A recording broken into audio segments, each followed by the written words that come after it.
m'appelle Mathias Rousseau, j'ai 37 ans, je suis technicien de maintenance au sein de la société AQMO à Blanquefort. Mon père était électricien en bâtiment, il avait sa société. J'ai pas mal travaillé pendant mon adolescence avec lui pendant l'été. C'est mon père qui m'a donné ce goût et cette envie de travailler dans la technique. J'ai fait un bac génie électrotechnique et ensuite j'ai fait un BTS maintenance industrielle en alternance. Donc j'ai réalisé mon alternance avec un centre de formation des apprentis de l'industrie qui est à côté à Bruges, en alternance avec AQMO. Donc je suis sorti de ma promo en 99 et vous voyez, je suis toujours au sein d'AQMO.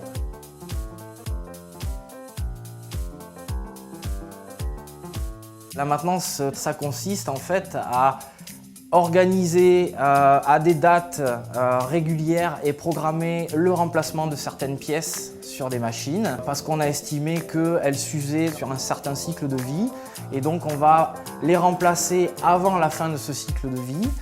Ça passe aussi par du dépannage. On vient, on fait le diagnostic, on essaye de comprendre quelle est la partie opérative de la machine qui est en panne et de la réparer pour remettre la machine en service.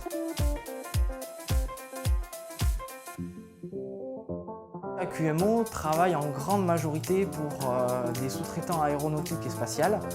On a aussi la chance de pouvoir rentrer dans des industries agroalimentaires, médicales, pétrochimie, chimie. On a des gens à plein temps sur des sites clients avec des contrats de résultats qu'on a signés avec les clients pour lesquels on s'engage à leur fournir un certain pourcentage de disponibilité machine par les actions qu'on va mener sur leurs équipements. La maintenance, pour moi, c'est de la médecine industrielle, sauf que le patient, il ne vous dit pas où est-ce qu'il a mal. En complément de la maintenance traditionnelle, nous avons décidé de développer la maintenance prévisionnelle.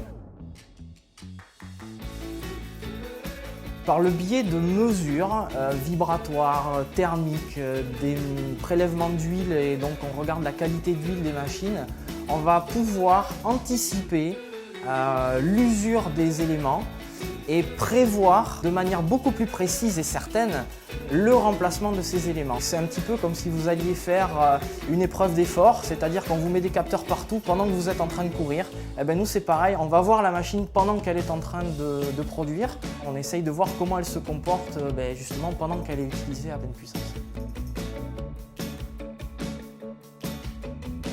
On est en permanence en recherche de gens autonomes, de gens qui ont envie d'apprendre et de gens qui ne vont pas lésiner aussi à s'investir pour apprendre rapidement et être rapidement autonome sur le terrain et à appréhender des nouvelles techniques. Je pense qu'il y a énormément de sociétés qui sont dans le même cas que nous et qui cherchent des gens. La seule chose, c'est qu'il faut qu'ils franchissent le pas, qu'ils n'aient pas peur. La clé de la réussite, c'est vraiment il faut que les sociétés aient un processus d'accueil et de formation sur quand même un temps relativement long.